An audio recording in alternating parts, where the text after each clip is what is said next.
Hello guys, आज चाहिँ हाम्रो अनप्लान ट्रिपमा हामी भुवनेश्वर मन्दिर जाँदैछौँ।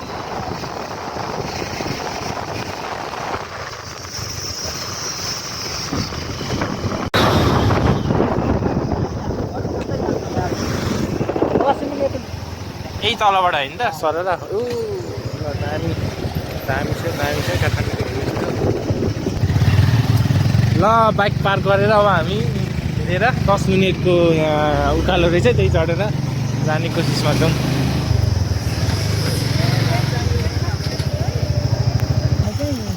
उतो सिधा उतो गाडी छ नि, कता कता कुन यही टर्निङ उ त्यहाँ उतो जेब्रा देख्छ नि, मिन्सरको घर त्यही हो।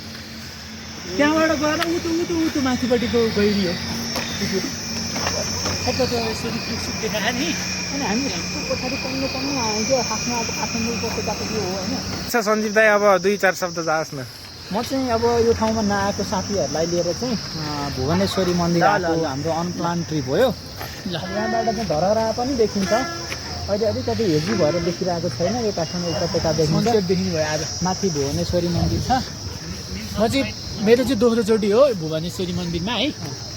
हाम्रो गोविन्द सर र मेरो चाहिँ पहिलोचोटि हो। एकदम रमाइलो भइरहेको छ, फुल इन्टरटेनमेन्ट भइरहेको छ हामीलाई। तपाईँको चाहिँ बिहान अब फिल्म एरिया लियो, आधा घन्टा जतिको पाओ त्यहाँ बस्ने त्यो डुब्दो सूर्यमा चाहिँ काठमाडौँ उपत्यका हेर्ने, डाँडा हेर्ने। अब कान छोड्ने चिज चाहिँ छ कि छैन, साह्रै छिटो भुवनेश्वरी जाने बाटोमा यहाँ स्कुलमा चाहिँ भाइहरू फुटबल खेलिरहनु भएको छ। हामी पनि माथि गएर स्वयम्भूको उकालो चढ्नेहरूले चाहिँ त्यो धेरै उकालो भन्ठान्नु भएको भए तपाईँहरू भुवनेश्वरीको यो उकालो बाटो आउनु होला। तपाईँहरूलाई त अर्को ब्यागभन्दा यो ब्याग राम्रो मजा लाग्छ, तर यो अलिक परै जानुपर्छ। हाम्रो टोलीहरू चाहिँ यति आउँदै गलेर थाकेर यहाँ रेस्ट गर्ने क्रममा 10-15 मिनट जति लाग्थ्यो। हो त यहीँ त हो नि यार, यही रुख त हो नि। कहाँ हुनुहोस् त्यो डबल्लीमा आएन अझै अब यो उकालो चढ्ने राखी छ। माथि मन्दिर हामी हिँडेर यहाँसम्म आइपुग्यौँ। भ्यू कडा छ, मोबाइलको अवस्था चाहिँ अब दयनीय छ। ल हामी चाहिँ फाइनली भुवनेश्वरी मन्दिरमा आइपुगेका छौँ। यो चाहिँ भुवनेश्वरी मन्दिर।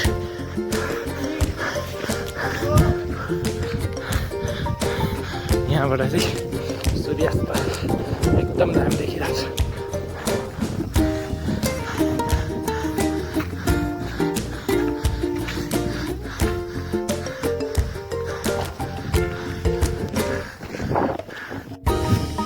ल फाइनल्ली हामी भुवनेश्वरी मन्दिरमा हाम्रो टिम हो सञ्जीव दाई, सरोज दाई, ल ओ ल भुवनेश्वर मन्दिर।